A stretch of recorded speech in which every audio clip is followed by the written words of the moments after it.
মুঘল সাম্রাজ্যে 100 দোষী ছাড়া পেলেও যেন একজন নির্দোষ শাস্তি না পায়।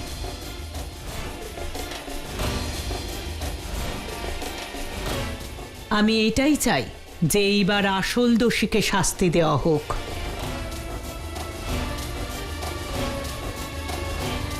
এটা আমি তোমায় অনুরোধ করছি জালাল। বেগম সাহেবা সঠিক বলছেন শাহেনশাহ। মুঘলদের ন্যায় বিচারের কথা মাথায় রেখে আপনি আর একবার ভেবে দেখুন।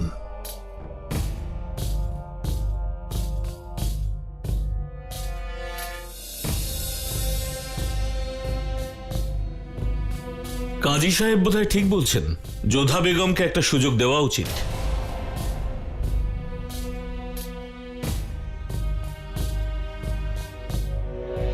ঠিক আছে, মুঘল সাম্রাজ্যের নিয়ম অনুযায়ী 10 দিন সময় দিচ্ছি যোধা আর তার দাদাদের নিজেদের নির্দোষ প্রমাণ করার জন্য। তবে ওরা ততদিন নজরবন্দী হয়ে থাকবে আর একে অপরের সঙ্গে দেখাও করতে পারবে না।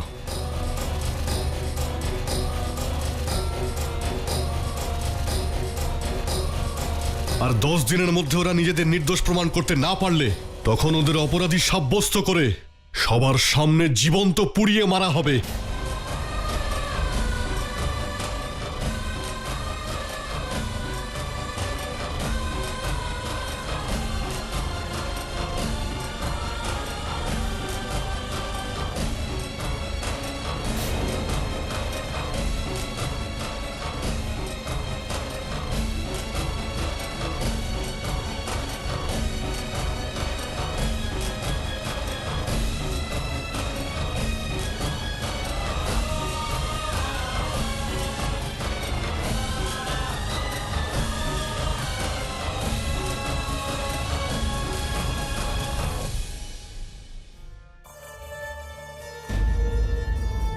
আমায় ক্ষমা করবেন, আজ পর্যন্ত আপনাকে আয়না দেখতে দেখিনি।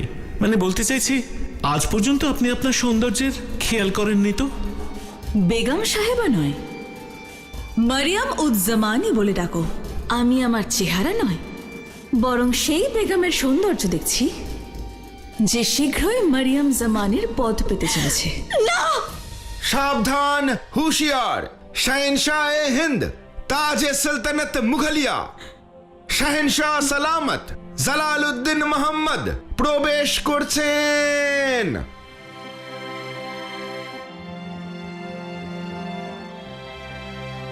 এখন সবাই যাও।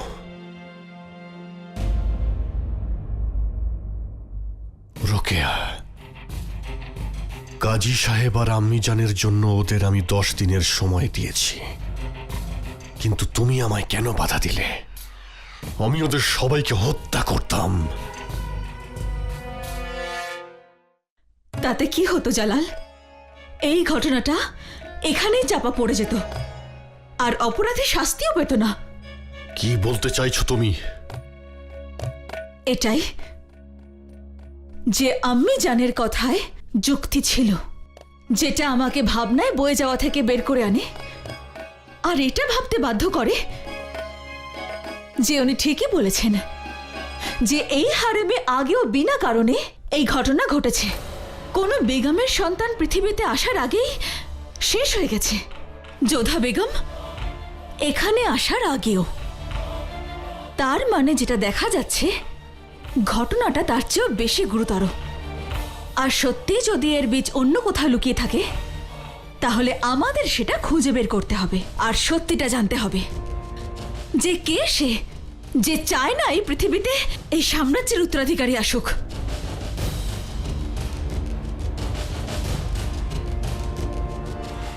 রোকেয়া, আমার সম্পূর্ণ বিশ্বাস যে যা কিছু হয়েছে তার জন্য সম্পূর্ণভাবে দায়ী ওই যোধা বেগম। ও নিকার আগে থেকে আমার উপরে প্রতিশোধ নিতে চেয়েছিল। ও আমার মাথা নত করতে চেয়েছিল, আমাকে ও কষ্ট দিতে চেয়েছিল, আর সেটাও করে দেখিয়েছে। আমার সন্তানকে আমাদের কাছ থেকে কেড়ে নিয়ে। জালাল, 10 দিনেরই তো ব্যাপার। সে যেই হোক, এই 10 দিনের মধ্যে ঠিক ধরা পড়বে। 10 দিন পরে তুমি আমার সামনে ওই অপরাধীর শিরচ্ছেদ করবে। সে যোধা বেগমই হোক বা অন্য কেউ।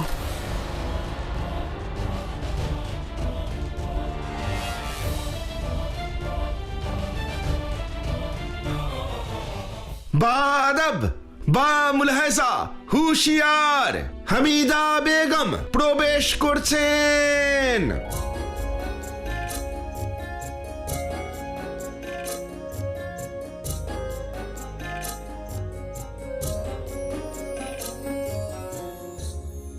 প্রণাম আম্মি যান। আপনার এখানে আসা উচিত হয়নি। শাহেনশাহর আদেশ যাতে কেউ আমার সঙ্গে দেখা না করেন। এই অবস্থায় আপনার এখানে আসায় উনি আরো রেগে না যান।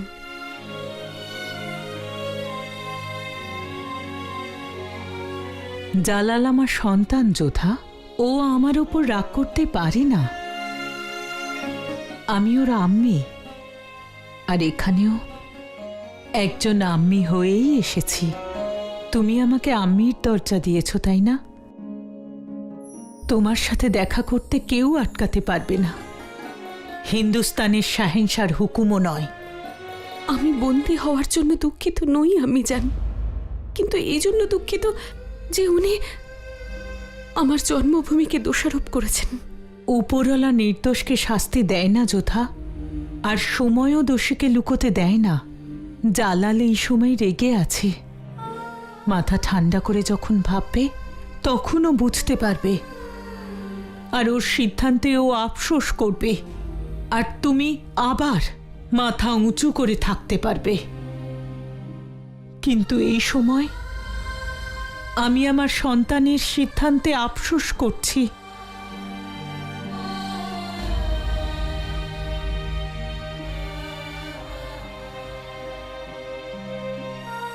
কিন্তু আমি আপনাকে নিয়ে গর্ববোধ করি আম্মি যান। আমি আমার ভাগ্যকে ধন্যবাদ জানাই যে আমি আপনার মতন শাশুড়ি মা পেয়েছি। আপনি সকলের সামনে শুধু আমারই নয়, আমার আমেরেরও মান সম্মান রক্ষা করেছেন। তুমি আমার মেয়ে, তোমার অহংকারই আমার গর্ব। এটা জালালের দুর্ভাগ্য যে তোমাকে সে ভুল বুঝেছে। কিন্তু মুঘল সাম্রাজ্যে আজ পর্যন্ত কারুর প্রতি না অন্যায় হয়েছে, না এইবার আমি হতে দেব। আমি কথা দিচ্ছি তোমায়,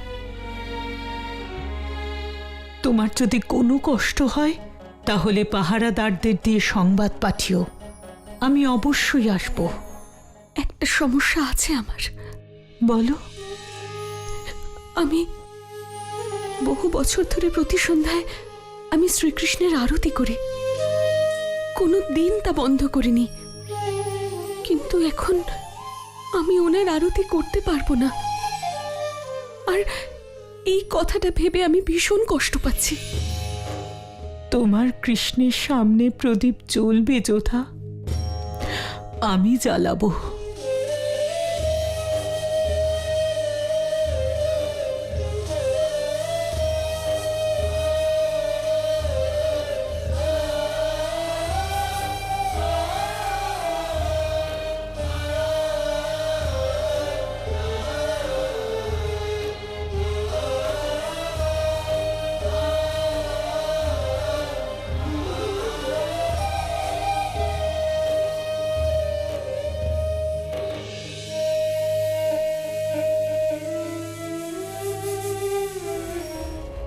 দাদা, আমার মনে হয় না আমরা এখানে ন্যায় বিচার পাবো। এখানে তো আমাদের আর আমেরের বিরুদ্ধে ষড়যন্ত্র করা হচ্ছে। এত বড় ষড়যন্ত্র আমি জান, এত বড় ষড়যন্ত্র। ষড়যন্ত্র নয় আদম, এটা একটা অন্যায়। শাহেনশাহর সন্তানকে এভাবে হত্যা করা শুধুমাত্র অপরাধ নয়, গুরুতর পাপ। আমার তো মনে হচ্ছে ওই আমেরের লোকগুলোকে শেষ করে দিই। আমিও তো সেটাই চাইছি, যে অপরাধী শাস্তি পাক। কিন্তু কে বলতে পারে এটা আমেরের লোকেরা করেইনি? হতে পারে এটা অন্য কেউ করেছে। এ ষড়যন্ত্র শাহেনশাহর। না পিতা, তা নয়। তাহলে তোমার কি মনে হয় শাহেনশাহ আমাদের সঙ্গে যা করেছেন সব ঠিক করেছেন?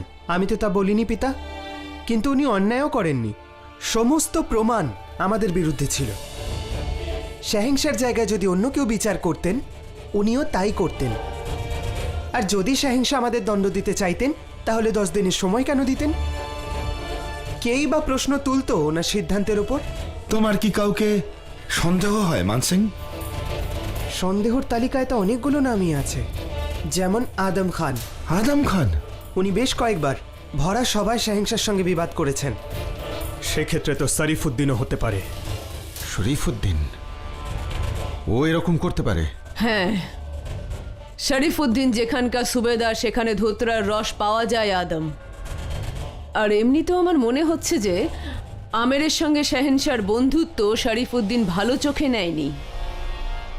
কিন্তু আমি জান, আপনি এত জোর দিয়ে কি করে এটা বলছেন যে এটা শরীফুদ্দিনের কাজ? আমের থেকে নিয়ে আসা সমস্ত ধন সম্পদ শাহিনশা শরীফুদ্দিনকে ফেরত দিতে বলেছিলেন। হতে পারে, হতে পারে সেই ঘটনায় শরীফুদ্দিনের আত্মসম্মানে আঘাত লেগেছিল আর সে আমেরের উপর প্রতিশোধ নিতে চায়। সন্দেহর তালিকায় মহামাঙ্গাও আছেন। আপনাকে সন্দেহ? কার এত দুঃসাহস যে আপনাকে সন্দেহ করে? আঘাতকারীকে তুমি আঘাত করতে পারবে আদম, কিন্তু সন্দেহভাজনকে নির্দিষ্ট করা যায় না। বিষয়টা সাম্রাজ্যের উত্তরাধিকারীর হত্যা নিয়ে। জালালের সন্তানকে হত্যা করা হয়েছে। জালাল খুবই রেগে আছে আদম, আর সেক্ষেত্রে যে কেউ সন্দেহের নিশানায় আসতে পারে। সন্দেহের আঙুল আমাদের দিকে উঠতেও পারে। কিন্তু মহামাঙ্গা কেন? আপনার মনে নেই, যোধা পিসি যবে থেকে উপহারে দেওয়া পোশাক পুড়িয়েছেন তবে থেকেই যোধা পিসি আর মহামাঙ্গার মধ্যে সম্পর্ক একেবারেই ভালো নয়।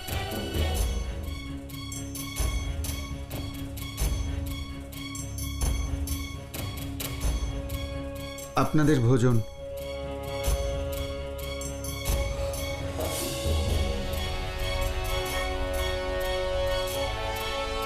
কেউ এই ভোজন গ্রহণ করবে না। কেন দাদা? আমাদের ভোজনে বিষ মেশানো খুব একটা কঠিন কাজ নয়। যে শাহিনশার বেগমকে ধুতরার রস খাইয়েছে। ধুতরার রস নিজের কাজ করে দিয়েছে। এবার দেখা যাক শাহেনশা কি সিদ্ধান্ত নেয়। আশা করছি এবার কিছু ঘটবে আমি জান। শুনেছি যে জালাল নিজে এবারে তদন্তের ভার নিচ্ছে। 10 দিন। এখন এটাই দেখতে হবে যে এই 10 দিনে কি হয়। বেগম যোধার ভাগ্যে এই 10 দিনে কোনো পরিবর্তন কি আসবে? হে ঈশ্বর, এই সব কিছু ঠিক হচ্ছে না। যোধার সাথে সাথে সব রাজকুমারদেরও বন্দি করেছে মুঘলরা, আর আমিরে সেই সংবাদও পৌঁছয়নি। কেউ নেই তাদের সহায়তা করার জন্য। বাদব বা মুলাইজা, হোশিয়ার, বেগম হামিদা প্রবেশ করছেন। তোমরা এখানে কেন এসেছো? আপনাকে সুরক্ষা প্রদান করতে বেগম সাহেবা। আমি হুকুম দিচ্ছি তোমরা সবাই এখান থেকে যাও। এখানে আমার কোনো বিপদের আশঙ্কা নেই। যাও।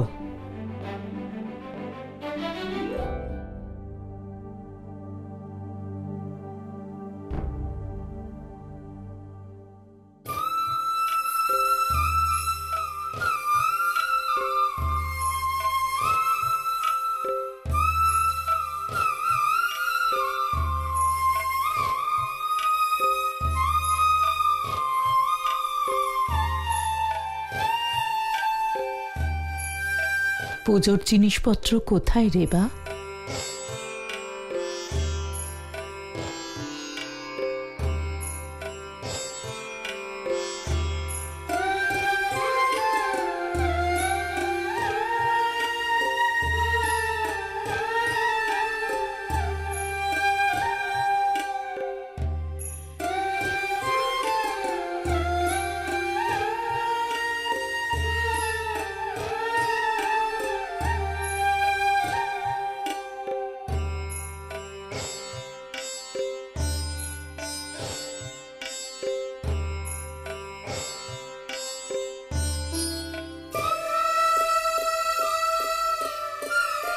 বেগম সাহেবা, আপনি এইসব? যখন জালালের সাথে আমি ওমরকোটে আশ্রয় নিয়েছিলাম তখন দেখেছিলাম পুজো কি করে করতে হয়। আর যোধা বেগম এটা চায় না যে ওর কৃষ্ণের পুজোতে কোনো বিঘ্ন ঘটুক, তাই আমি এখানে এসেছি।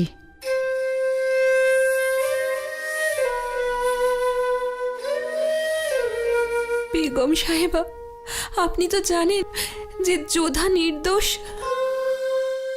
ওকে বাঁচান। ওনার উপর বিশ্বাস রাখো, উনি কোনো নির্দোষকে শাস্তি দিতে দেবেন না।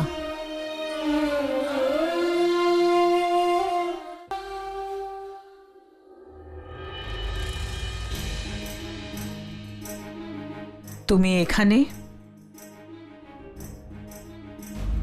যতদূর আমার জানা আছে বেগম যোধাকে নজরবন্দি করা হয়েছে, আমাকে নয়। আমার বারণ করা সত্ত্বেও আপনি ওখানে গিয়েছিলেন। আমি দিওয়ানে খাসে হুকুম দিয়েছিলাম যে কেউ যেন যোধা বেগমের সঙ্গে সাক্ষাৎ না করেন। কেউ? তুমি ভুলে যাচ্ছ জালাল, তাদের মধ্যে কিন্তু আমি সামিল নই। আমি মরিয়ম মাকানি, এই সাম্রাজ্যের শাহেনশার আম্মি আমি। আমার ইচ্ছের ওপর কারোর হুকুম চলে না।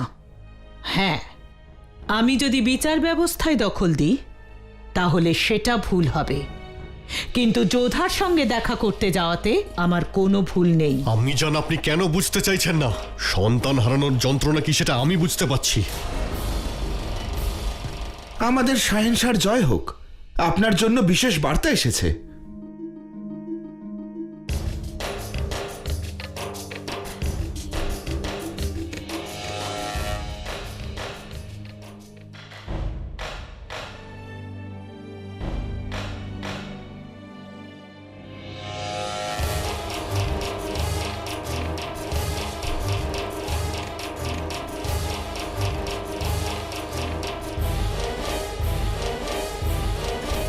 রাজা ভারমাল সাহেবের বার্তা এসেছে হুজুর। পড়ুন।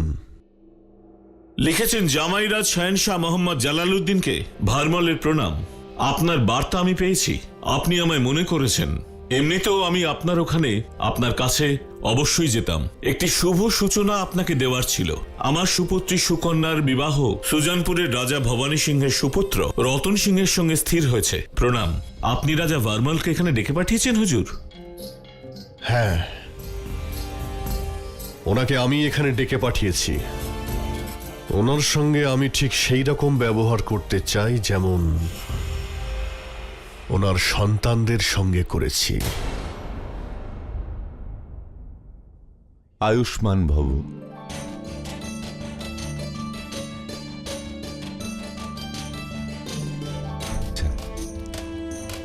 রাজকুমার, এটা আপনার জন্য আমার তরফ থেকে সামান্য উপহার। আপনাকে অনেক অনেক ধন্যবাদ। আমি ভাগ্যবান যে আপনি এই সম্বন্ধ মেনে নিয়েছেন, নইলে কোনো রাজবংশীয় আমাদের সঙ্গে সম্পর্ক রাখতে চাইছে না।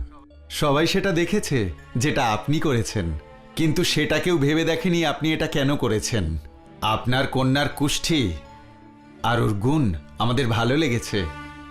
সম্পর্ক তো ঈশ্বরের ইচ্ছায় তৈরি হয়। সমাজ এই বিষয় নিয়ে কি বলল তা নিয়ে আমি একেবারেই ভাবছি না।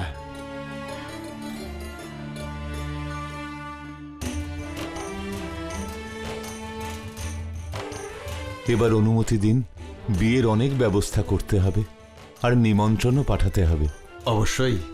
সুকন্যার বিয়ের আনন্দের খবর গোটা আমেরে ছড়িয়ে পড়েছিল, আর ময়নাবতী তার আনন্দের সীমা ছিল না। ঈশ্বরকে অসংখ্য ধন্যবাদ যে আমার সুকন্যার জন্য ভালো সম্বন্ধ পেয়েছি।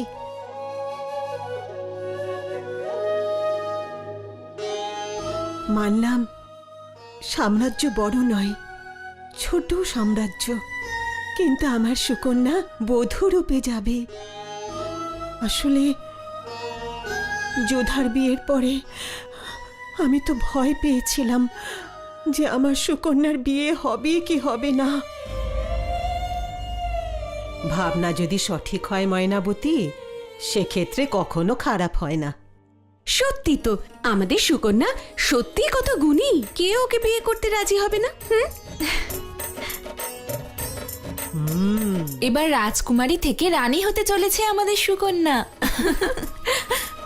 যদি আর যোধা দিদি থাকতো তাহলেও কতটা খুশি হতো বলো।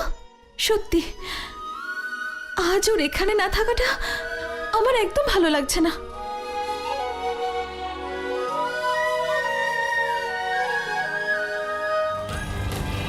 চলুন, শাহেনশাহ আদেশ দিয়েছেন এই মুহূর্তে ওনার কাছে আপনাদের যেতে হবে।